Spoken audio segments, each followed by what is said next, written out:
I was about to fall asleep when my phone buzzed. A text from my neighbor. "Don't go downstairs. Stay in your room." My chest tightened. The words blowed against the dark, quiet air of my bedroom. I stared at them, confused, frozen. "Why?" I typed back. No reply. Then, footsteps. Slow, deliberate, brushing against the wooden floor of my living room. I knew the sound. Too familiar. Yet I was supposed to be alone. I slipped out of bed, bare feet cold on the floorboards. I opened my door just enough to let the hallway light spill into the room. The footsteps caused. Silence pressed against the walls. I listened, every muscle locked. The silence wasn't empty, it was aware, watching me back. My throat tightened, but I didn't call out. I knew better. I waited, listened, calculated. Because if someone was in my house, I needed to know who and why. Morning came with the illusion of safety. She, my wife, was downstairs, pouring coffee, like nothing had happened. I studied her, the way her hair fell, the casual rhythm of her hand stirring sugar. She didn't look shaken. She didn't look like a woman who heard footsteps in the night. I wanted to ask, "Did you hear anything? Were you downstairs?" But I didn't. I measured silence instead. That's when I noticed her phone on the counter, face down, buzzing once, then twice. She didn't touch it. When she walked into the other room, I turned it over. A name I didn't recognize flashed on the screen. 3 messages. Short, intimate. My gut tightened. She came back and I placed the phone exactly as it was. She smiled, offered me coffee. I sipped it, watching her lips curve around the smile. The kind of smile that hides something. I said nothing. But that night when she fell asleep, I scrolled through her messages. Words that didn't belong to me. Words that should have been mine. I kept scrolling until I found one that stopped me cold. Last night felt dangerous. He almost heard me. The footsteps. I didn't confront her. I couldn't. Not yet. Instead, I collected, observed. Patterns emerged quickly. Late-night errands, showers at odd hours, messages she shielded with a tilt of her wrist. I copied numbers from her phone, ran them through quiet searches at work. One belonged to a man who lived 2 streets over, married, 2 children.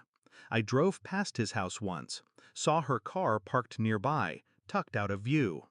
My chest hollowed, but my face stayed still.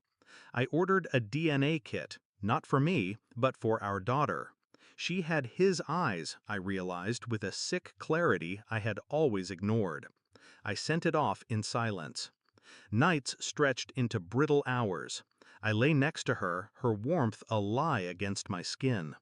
I memorized the curve of her breathing, the way she turned away from me in her sleep.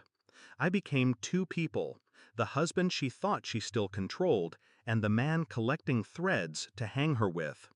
The envelope arrived on a Tuesday, thin, final. I opened it slowly, as though the truth could be softened by delay. It couldn't. The child wasn't mine. I sat there staring at the numbers, the percentages, the cold certainty of it. The world around me blurred. My pulse steadied, oddly calm. That night, over dinner, I slid the envelope across the table. She looked at it, laughed nervously. "What's this?"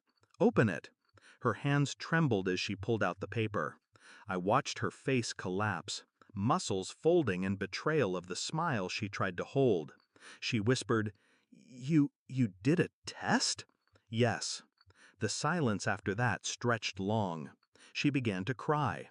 Words spilled out, apologies, explanations, promises. I sat there, still, composed.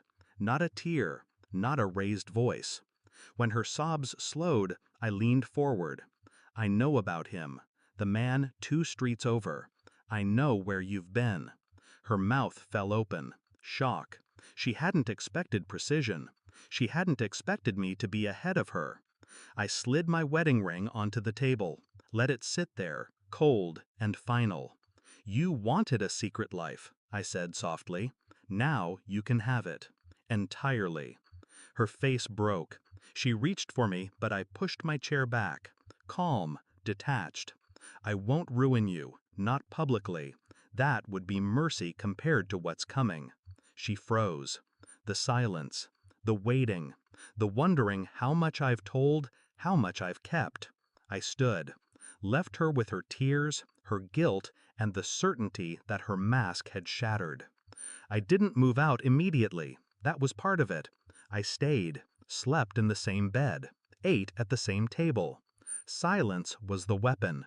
She never knew what I would do next, or if I'd already done it. Each day she withered. Apologies sharpened into paranoia. Paranoia into fear. Fear into desperation. I never shouted, never struck, never forgave. I only watched. By the time I left, weeks later, she was already hollow. I closed the door behind me quietly, without regret, because sometimes revenge isn't fire, it's ice, and I had frozen her world completely.